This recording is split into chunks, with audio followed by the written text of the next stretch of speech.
kurikulum pun harus beda. Karena kalau kita samakan, maka pentingnya waktu itu bagaimana kita memanfaatkan setiap program kegiatan itu dengan siswa.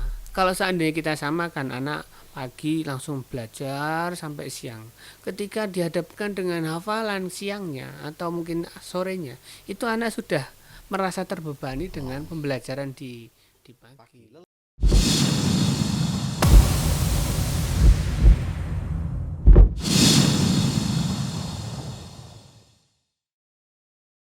Assalamualaikum warahmatullahi wabarakatuh. Pemirsa SNTV Channel, satu hati untuk negeri, satu jiwa untuk bangsa, dan satu rasa untuk Indonesia.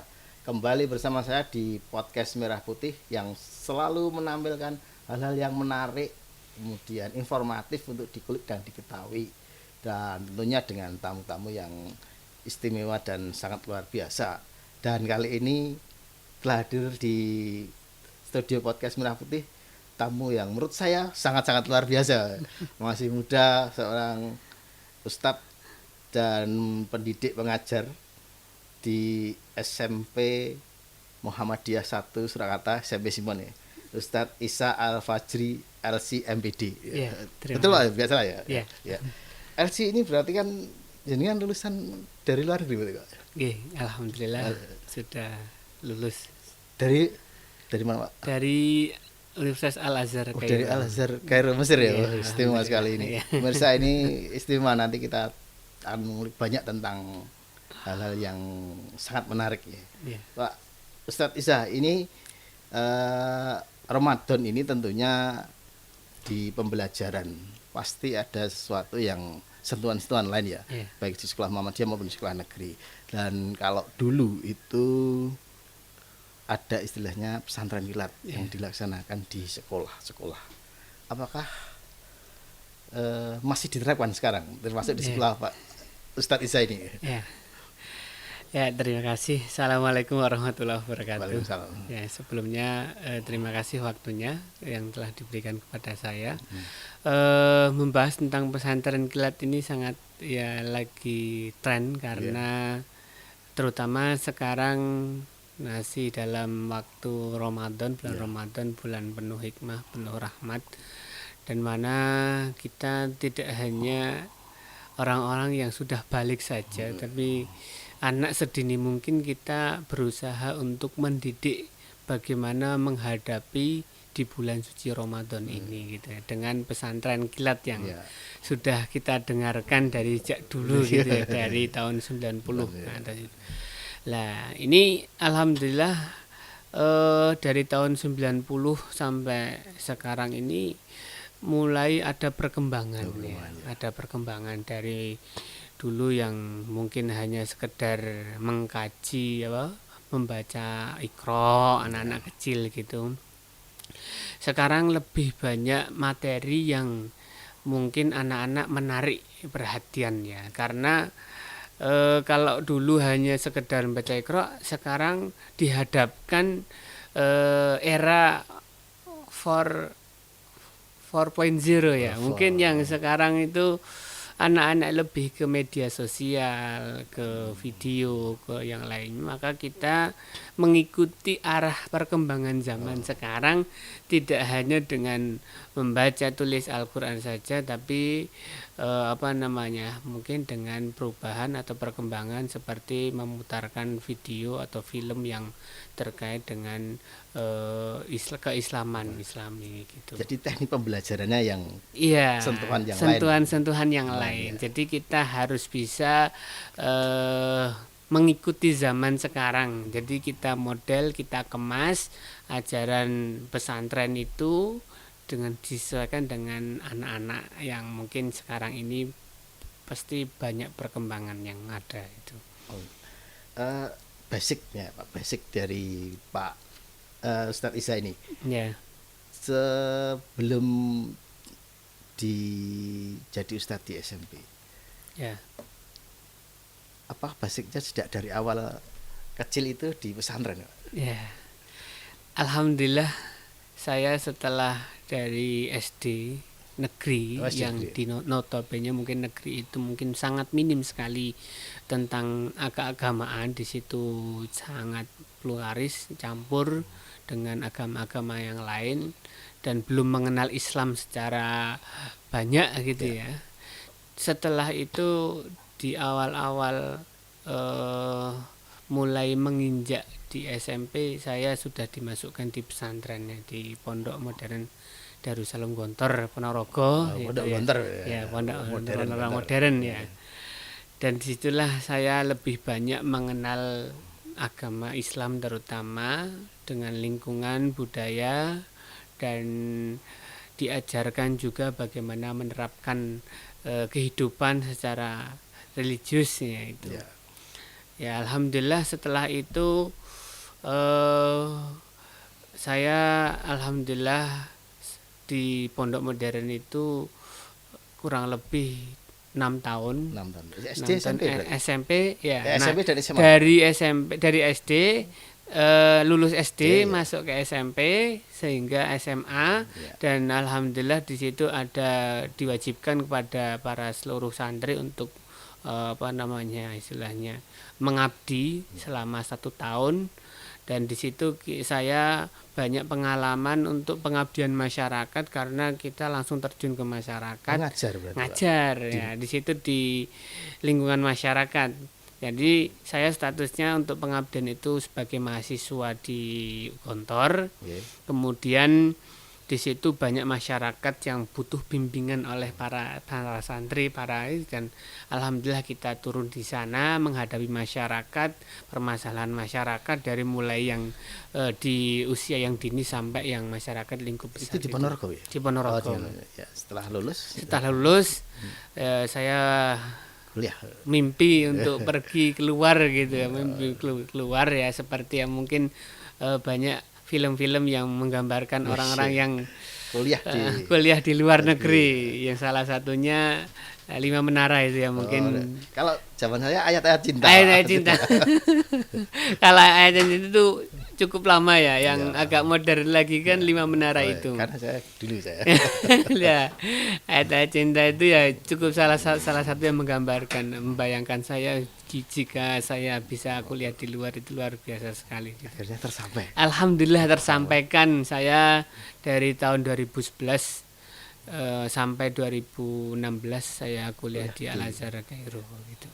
Kuliah di Al Azhar ya? Alhamdulillah. Jadi nggak ngalami nggak cerita yang kayak ayat-ayat cinta itu bener nggak itu? Wah itu kalau saya ceritakan panjang sekali, bisa jadi satu novel gitu ya, novel baru ya. Tapi intinya di sana 5 tahun ya, lulus. Alhamdulillah. Pulang ke Indonesia. Ketika itu langsung tujuannya apa Pak? Saya tujuannya pertama pingin ngajar. Oh ngajar langsung ya, pengen karena sudah sangat lama sekali saya belajar dari mulai SMP, SMA dan kemudian kuliah panjang lebar itu kalau tidak kita praktekkan itu semuanya itu akan sia-sia gitu. Maka semua yang kita dapatkan, ilmu yang kita dapatkan harus diamalkan, harus kita sampaikan segera mungkin. Ya. Milih di Solo, langsung milih di Solo. Enggak, saya karena ada teman, maksudnya ada teman dekat gitu, teman dekat. Saya akhirnya sebelum pulang itu pengen segera melanjutkan kehidupan yang lebih baik lagi, lebih dalam arti pengalaman yang sangat baik itu yaitu menikah. Oh menikah dulu malah ya? Ya jadi sebenarnya saya belum lulus saat itu, saya belum lulus, kemudian saya berkeinginan segera mungkin untuk menikah. Akhirnya dengan teman yang di Kairo itu Pak? Ya dengan kenalan yang ada di Kairo itu. Wah berarti dengan sama seperti ayat cinta itu. Ya itu ceritanya sangat panjang ya. Akhirnya pulang ke Indonesia segera mungkin untuk menikah dengan pengalaman belajar dan lain sebagainya. Kita sebelum mungkin beberapa bulan sebelum menikah saya sedikit mencari pengalaman mengajar di beberapa tempat pendidikan seperti salah satunya di Al Azhar Harapan Indah di Bekasi. Di Bekasi ya. Ya di Bekasi. Saya tinggal kurang lebih 7 bulan di Bekasi mengajar, dan kemudian sedikit tawaran untuk melanjutkan kuliah di S2 di UMS, Universitas Muhammadiyah Surakarta itu. Ya alhamdulillah, setelah itu pulang ke Solo dengan dihadapkan beberapa sekolah yang bisa saya ajar. Ya alhamdulillah, yang saya pilih ini adalah SMP Muhammadiyah 1 Surakarta, Supon Surakarta. Ketika dulu Pak, waktu sebelum waktu mengaplikasikan yang ingin pelajari di SMP ini dengan mungkin dengan teknis yang jenengan kenal di pesantren itu. Tapi ketika awal-awal di kecil dulu ya terlalu ya, yang karena di SD negeri tadi ya. Ya, itu lebih banyak pengalaman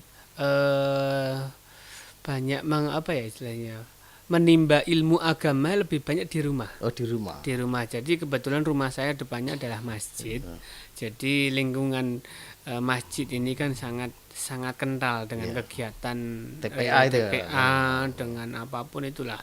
Terutama ya mungkin di bulan Ramadan sangat ramai sekali dulu. Mungkin sampai menginap 2 hari 3 hari itu. Jadi dulu mungkin anak-anak rame-rame gitu di bulan Ramadan mesti mengikuti semua kegiatan yang ada. Jadi justru di rumah saya itu banyak yang pengalaman di situ. Kita sudah di SMP. Yeah. Kemudian ada kan kurikulum ya, tentunya ada. Ya, kurikulum ya. Itu bisa Pak Ustadz Isa memasukkan hal-hal yang sudah dipelajari dalam kurikulum ini, nanti teknisnya lah. Ya, teknisnya. Bisa itu? Bisa, alhamdulillah bisa. Jadi memang ada ya perubahan karakter psikologi anak dari SD ke SMP, SMA itu kan beda-beda. Sehingga saya harus berusaha untuk menerapkan ketika menghadapi anak SD dan anak SMP. Ketika anak SMP mungkin lagi masa-masa merasa besar, merasa balik ya, itulah yang mungkin sudah tahu banyak orang itu ketika meranjak SMP itu anak itu sudah mulai merasa dewasa, merasa balik sehingga tidak mau diingatkan. Itu mungkin Bapak Ibu di rumah mungkin merasakan ya seperti alamiah itu ya. Ya, sehingga kita butuh pendekatan. Jadi kira-kira apa ya materi yang bisa, kurikulum yang kita masukkan untuk usia-usia yang kurang lebih usia 13 sampai 15 itu. Ya, kita masukkan beberapa metode pembelajaran Al-Qur'an. Karena kalau hanya sekedar menyimak ya, itu untuk usia usia 3 SMP itu tidak merasa bosan dengan kegiatan itu. Kemudian ketika mengajar yang lain, misalnya menggambar ceramah, itu anak merasa bosan dengan metode. Apalagi kita di sekolahan dengan kurikulum di sekolah Muhammadiyah itu kan sudah banyak kurikulum agamanya, PAI-nya itu pendidikan agama Islam sangat banyak. Bisa tahu berapa jam yang untuk PAI-nya itu? Ya itu kita di sekolahan itu kurang lebih ada 7 mapel kurang lebih mata pelajaran ya. Ada agama Islam ya, akidah, akhlak sendiri, terus Al-Qur'an, hadis sendiri. Kemudian ya itu banyak itu, sehingga kalau seandainya kita samakan metode dan materinya, kita samakan dengan seperti masuk seperti biasa, itu anak akan jenuh. Maka kita harus bagaimana cara kita untuk menyampaikan kepada siswa itu dengan semenarik mungkin gitu. Itu di mata pelajaran harian.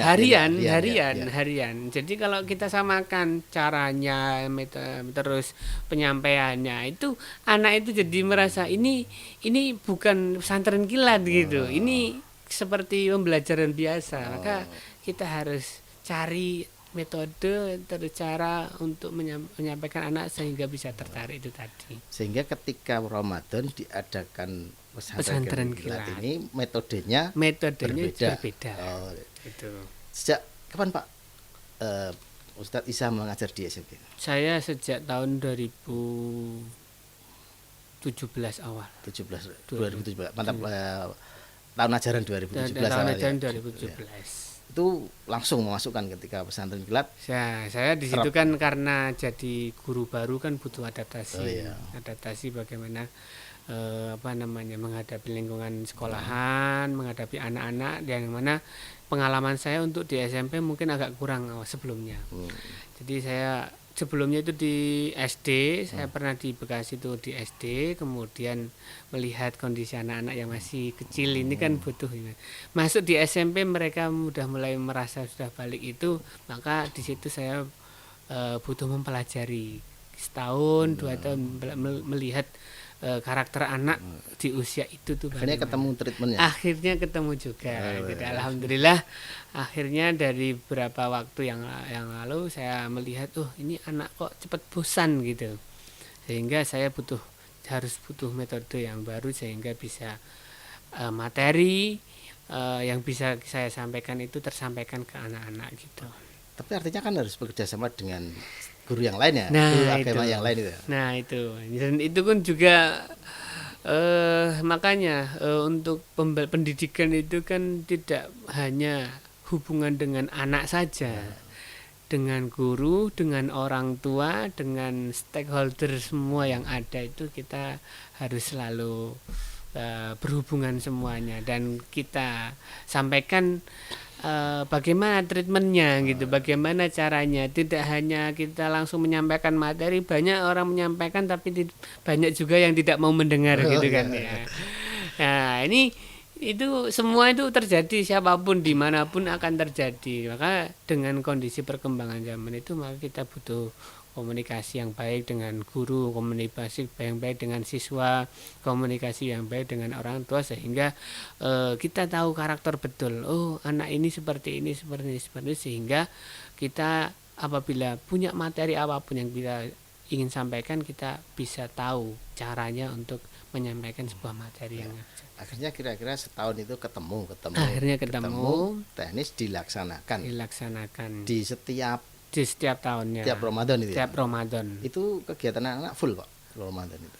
Kalau full karena tergantung kondisi ya. Karena kondisi sekarang ini masa ujian sekolah. Oh, terpotong itu. Terpotong itu. Dan kemudian tahun kemarin kita dalam kondisi Covid-nya. Menarik itu. Nah, ini tidak mudah gitu. Lebih tantangannya lebih sulit lagi karena kita tidak langsung tatap muka dengan siswa, butuh komunikasi. Makanya tadi saya bilang komunikasi, apalagi dalam kondisi yang saat ini yang kita terhadap. Yang menarik yang ketika Covid itu, Pak, itu pesantren kita tetap dilaksanakan dengan cara daring tadi. Dengan cara daring. Jadi efektif nggak, Pak, itu, Pak? Ya kalau dibilang efektif karena pandemi itu hanya terlaksana 1 tahun ya. Yang 2020 ya. Jadi awal 2020 sampai akhir 2020. Ya, 2021 itu kita lagi transisi ya, udah mulai transisi. Ketika 20 itu kencang itu, Pak. Kencang. Memang betul-betul ini lewat daring. Ya, kita sampaikan dari mulai pengajian. Jadi dulu kita sempat membagikan buku saja. Buku saja itu kan tidak mudah untuk mengumpulkan siswa, itu kan tidak mudah. Butuh komunikasi dengan siswa. Jadi kita sudah menjadwalkan dari apa yang perlu dibawa anak ketika dibawa orang tua, kan ini perwakilan dari siswa itu kan orang tua yang sini. Yang berangkat orang tua. Maka kita konsep kira-kira bekal apa saja ketika Ramadan, anak itu harus membawa catatan dari sekolahan untuk dibawa ke rumah gitu. Nah, kita selipkan buku panduan, kemudian kita salurkan lembaran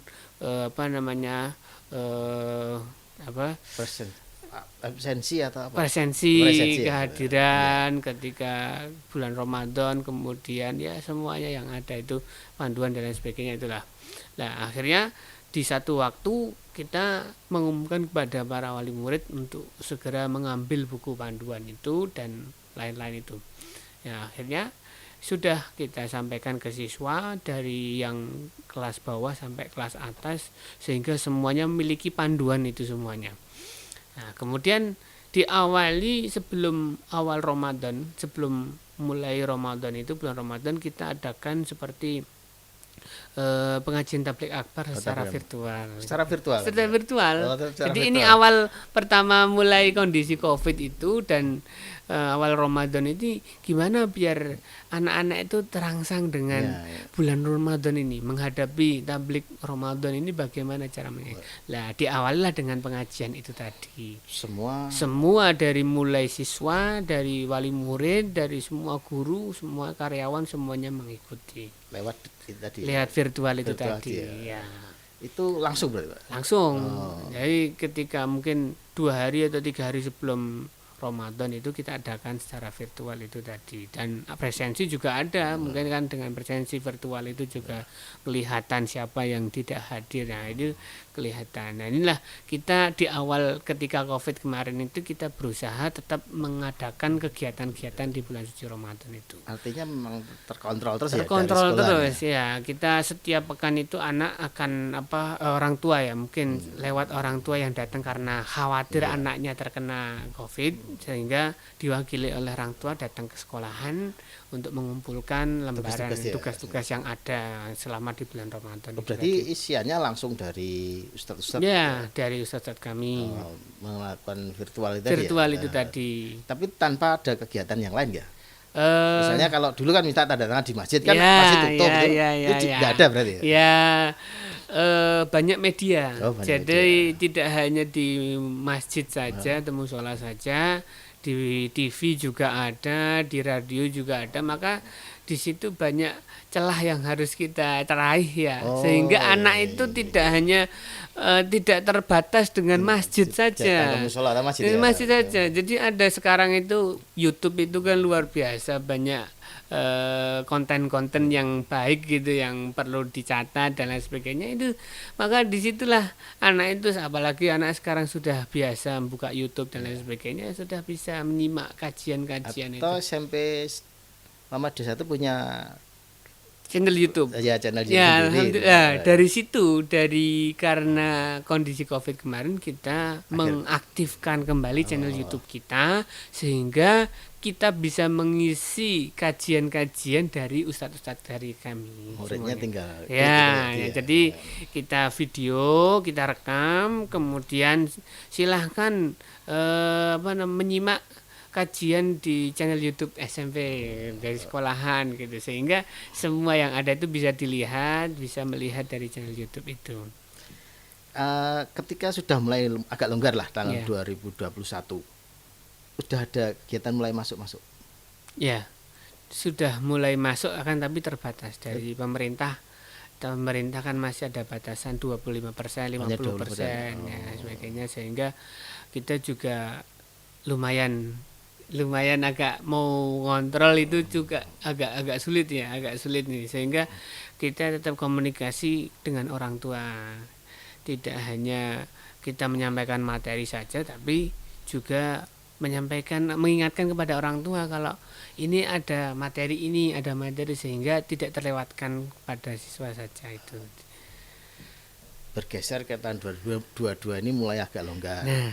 Siswa sudah masuk semua ini, Pak? Alhamdulillah semuanya sudah masuk. Masuk full ya berarti ya? Full, 100% gitu? 100%. Karena dari pemerintah juga sudah membolehkan. Mewajibkan untuk anak-anak bisa masuk 100% selama masih di level yang saat ini, yang level 1 ya sekarang ya mungkin itu.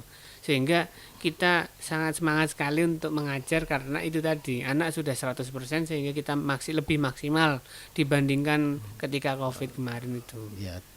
Pusing juga, Pak. Pusing juga luar. Covid menyiapkan materi itu kan juga susah loh, Pak. Iya, jadi tidak hanya sekedar memberikan tugas, kita butuh merekam materi kita sendiri, misalnya secara video. Jadi anak kan mungkin tidak cukup dengan tulisan saja, perlu praktek, perlu merekam itu. Itu guru-guru juga harus menyesuaikan diri berarti, Pak. Ya itulah.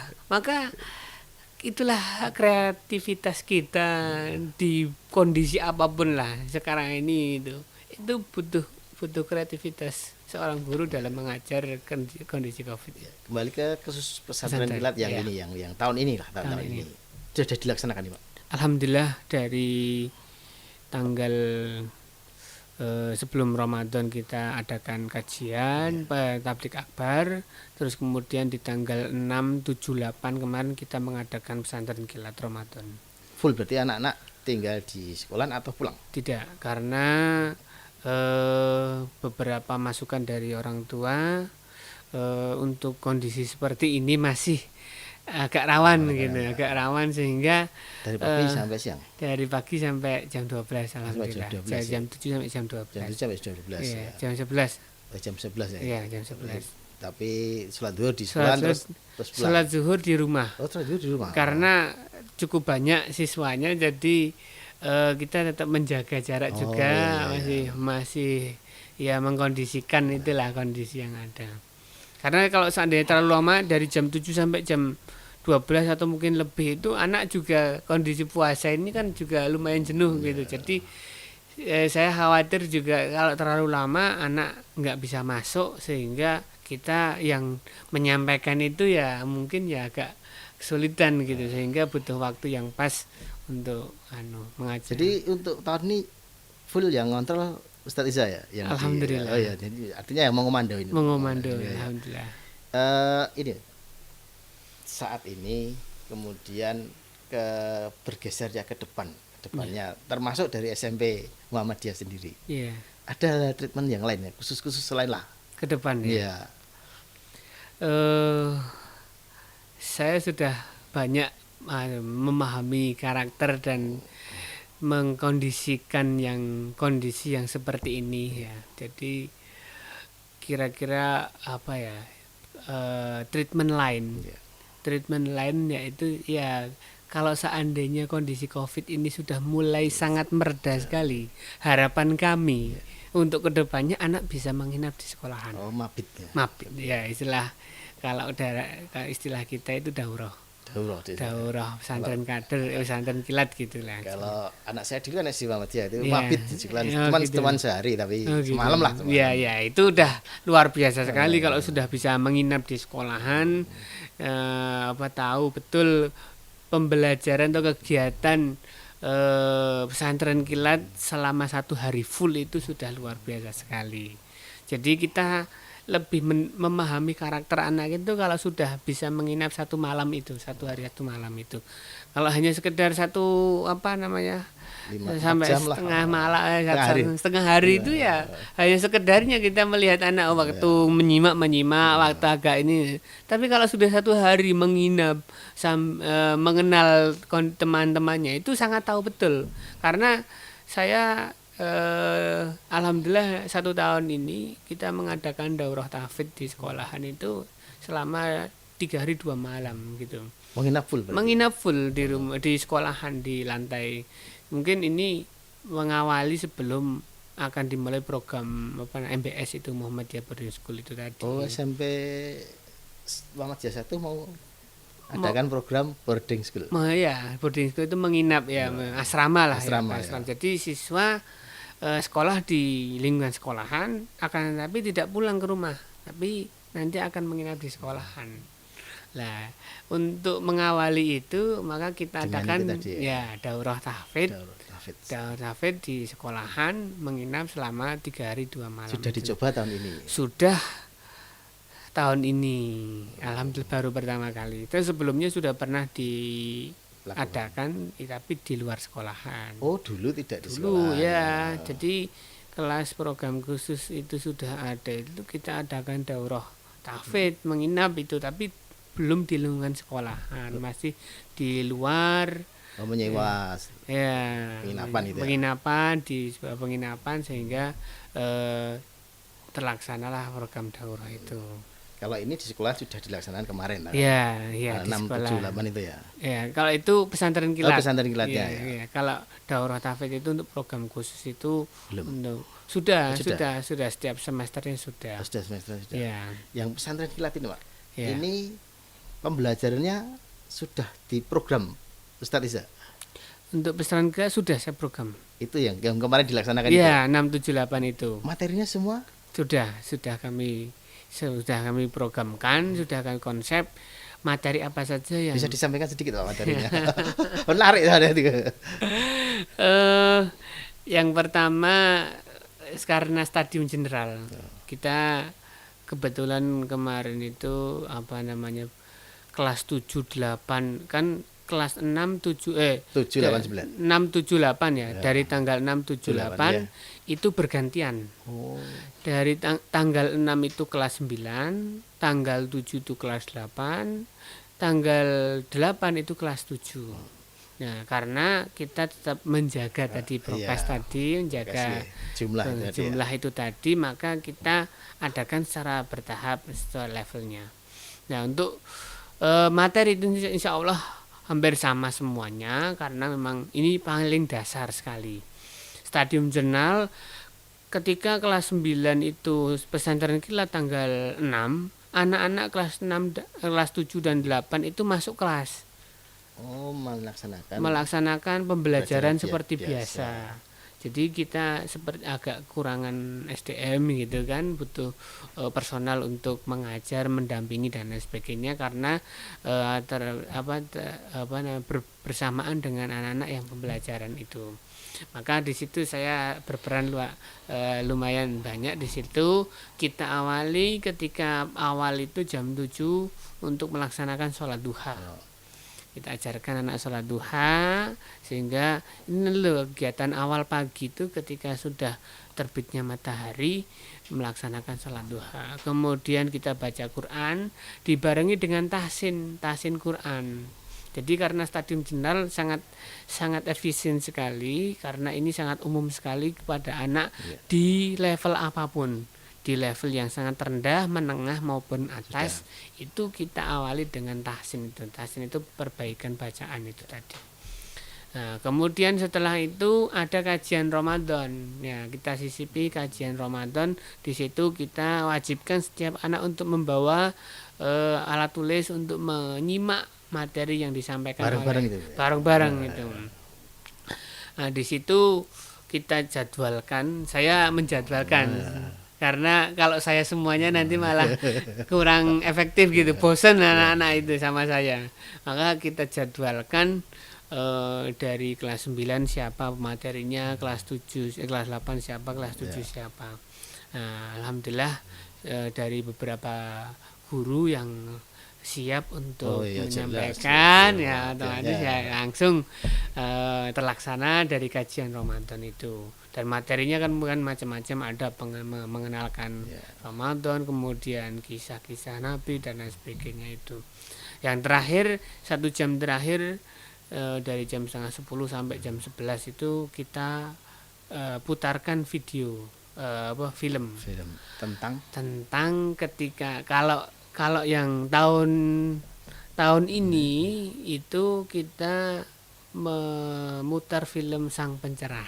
Oh, yang Kiai Ahmad Dahlan. Kalau dulu saya sebenarnya ingin memutarkan film seperti Al-Fatih tentang kisah Sultan Al-Fatih itu.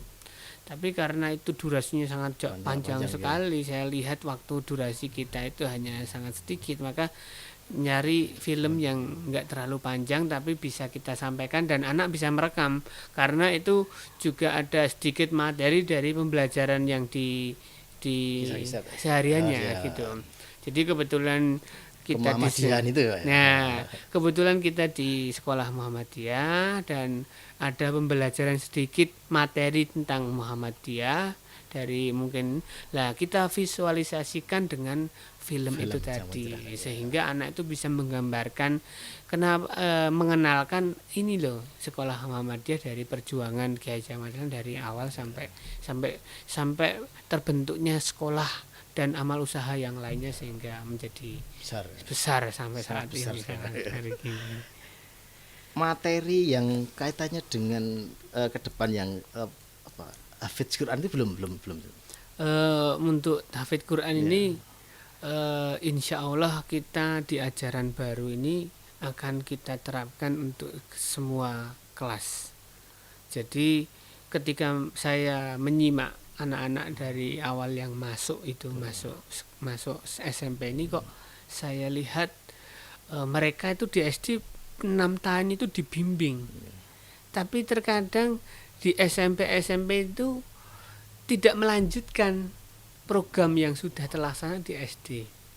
Maka di situ saya ingin banyak keluhan saya mendengar orang tua, banyak keluhan orang tua itu anak saya itu sudah baca Quran sudah bagus, sudah hafal bagus, tapi kok di SMP kok enggak. Nah, disitulah saya berusaha untuk melanjutkan jenjang menangkap itu aspirasi orang tua, banyak mendengar keluhan orang tua, jadi saya tahu betul kebutuhan orang tua apa. Nah, itulah daya tarik agar sekolah-sekolah itu diminati kan sebenarnya seperti itu. Mampu menampung apa yang dirasakan dari orang tua untuk anaknya. Itu mungkin Bapak sebagai orang tua juga mungkin seperti itu. Tapi banyak ya karepe anaknya buatlah gitu loh. Jadi kan seperti ini. Full sekolahan kan ya susah juga sekolahnya. Nah, ini jadi memang sekolah itu bukan tempat servis barang gitu. Jadi barang yang rusak, kamera rusak mau diserviskan itu kan enggak.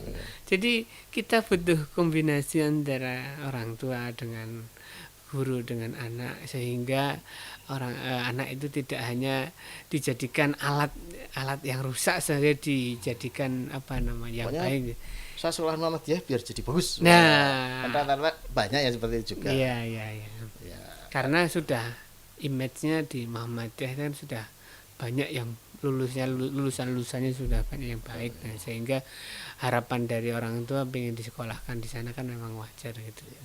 Tapi memang dari latar belakang Ustadz Isa ini kan juga istimewa lah. Istimewa artinya kan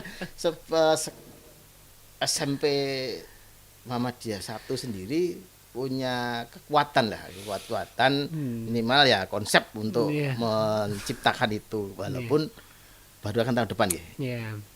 Untuk boarding ya. Termasuk Pak Isa mengkonsep itu yang boarding ini. Ya, alhamdulillah ya, saya ditunjuk sebagai koordinatornya. Koordinator untuk boarding ini. Muhammad Boarding School. Iya, jadi dari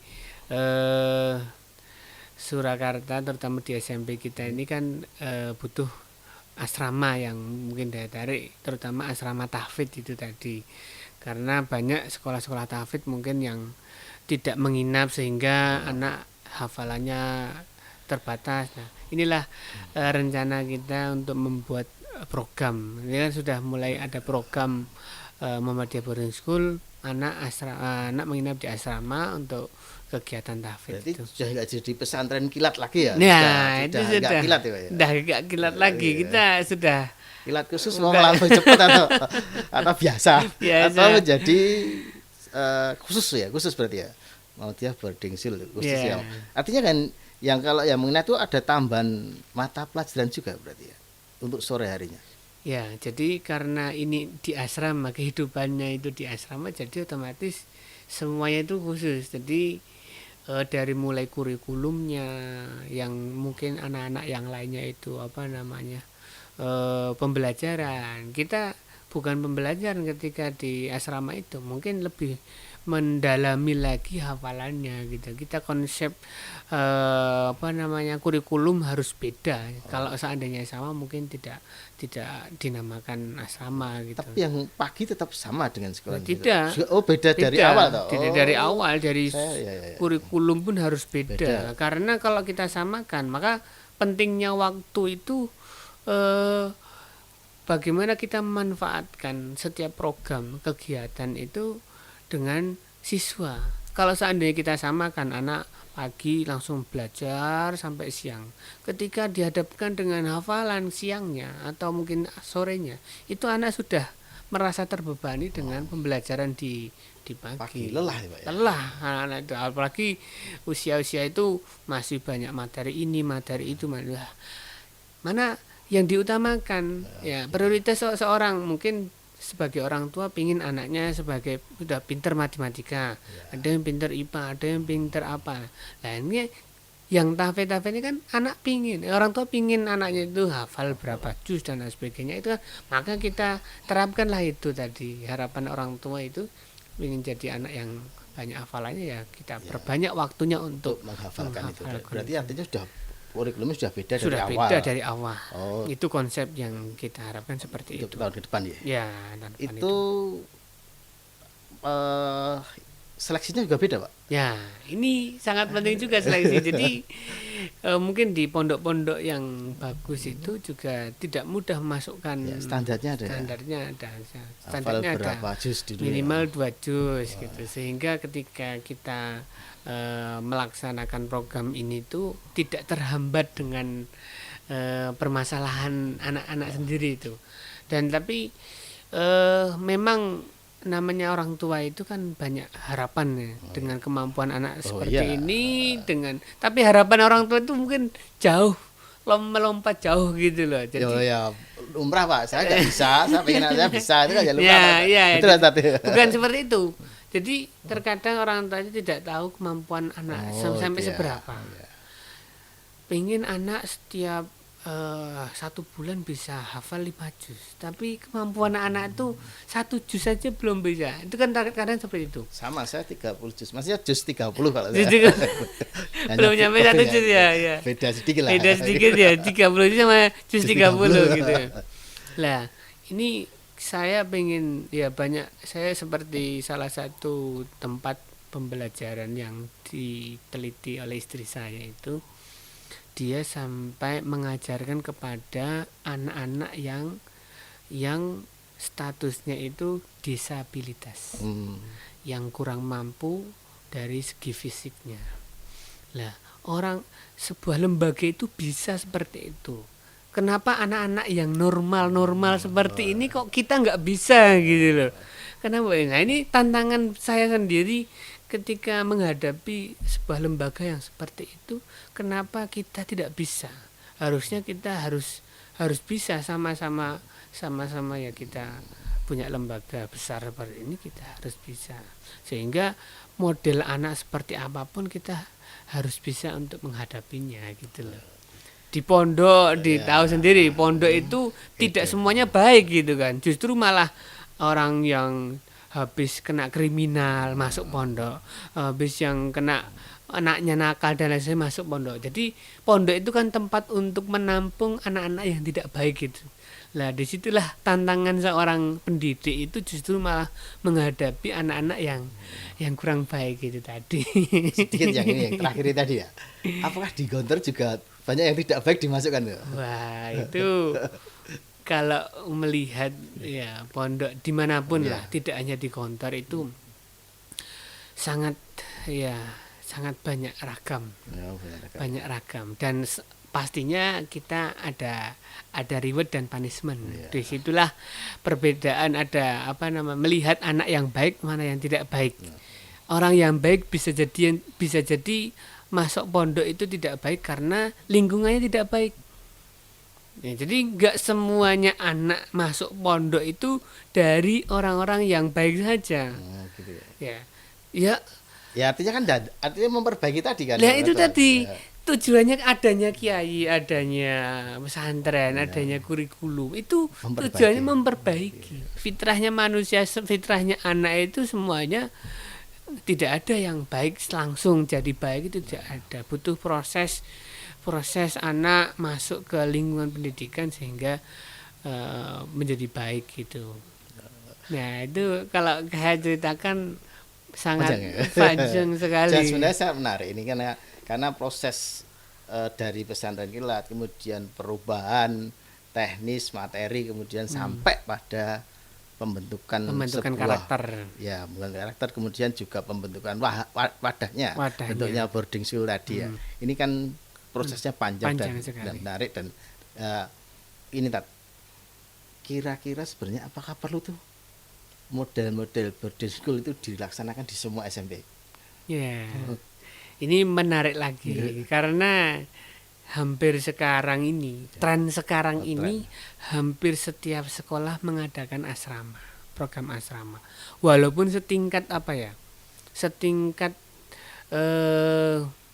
setingkat yang masih notabene negeri pun, itu mungkin negeri tidak merasa tidak merasa terbebani dengan siswa karena dengan biaya yang sangat murah.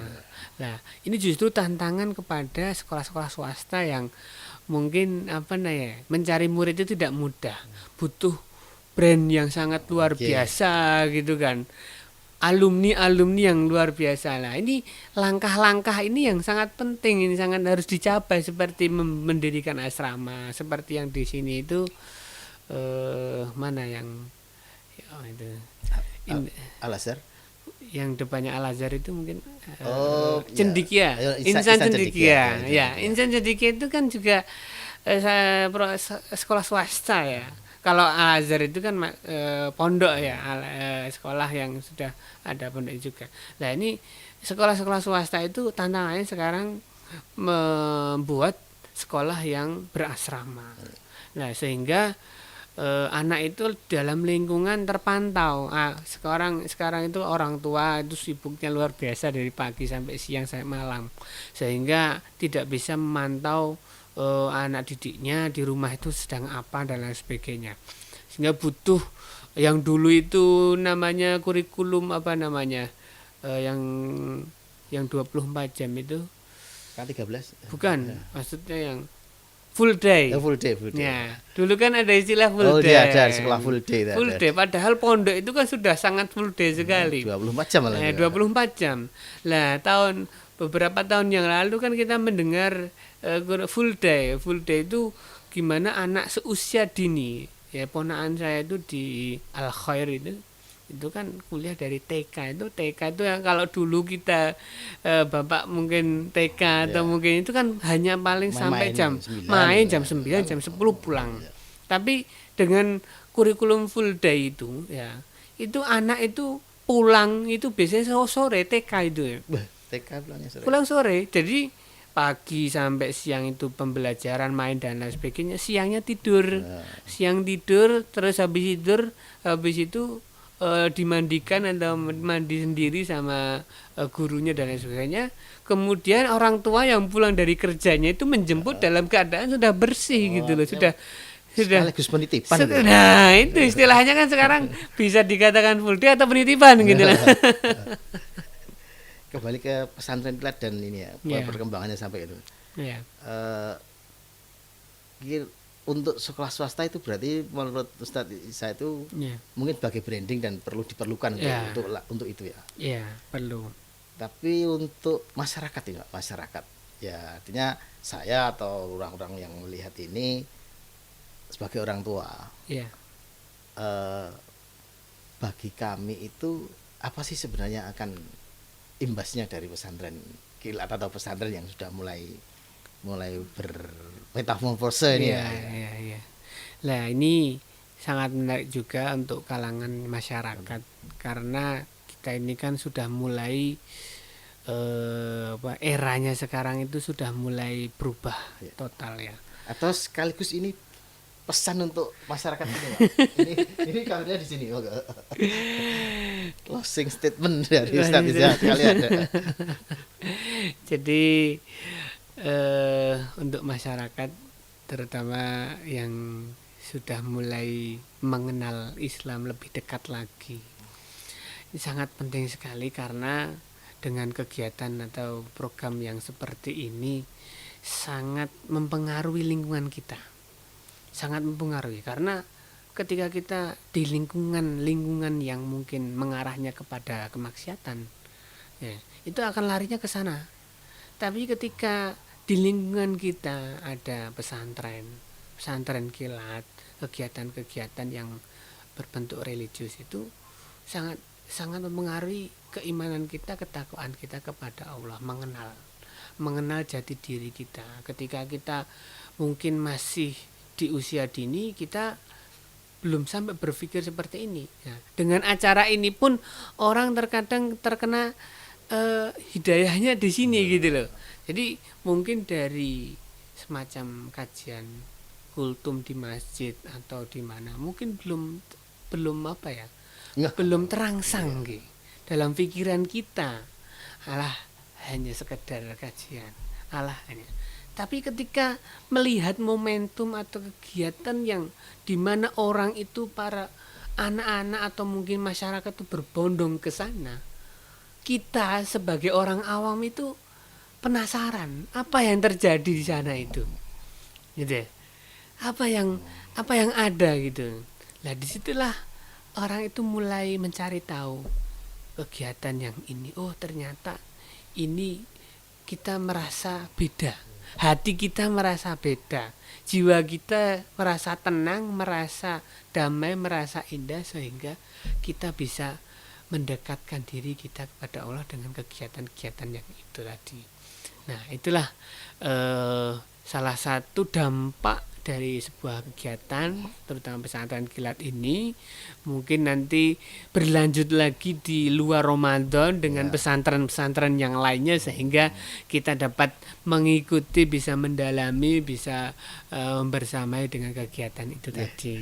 Terima kasih Ustadz Isa Al-Fajri. Menarik sekali dari pengalaman Ustadz sampai mengajar kemudian mendidikani, dan moga-moga insya Allah yang programnya yang MBS Muhammadiyah Body School ini bisa maju, kemudian dapat diterima dan menghasilkan murid-murid yang unggulan lah secara keagamaan dan secara keilmuan. Amin. Dan salam juga buat Pak Kepala Sekolah Ustadz Sugidi. Assalamualaikum Ustadz. Terima kasih Ustadz Isa. Pemirsa, demikian podcast Merah Putih kali ini tentang Ramadan Pesantren Kilat dan perkembangannya dengan Ustadz Isa Al-Fajri, Ustadz atau guru SMP Muhammadiyah 1 Simpon. Kita akan sudahi acara ini dan wassalamualaikum warahmatullahi wabarakatuh.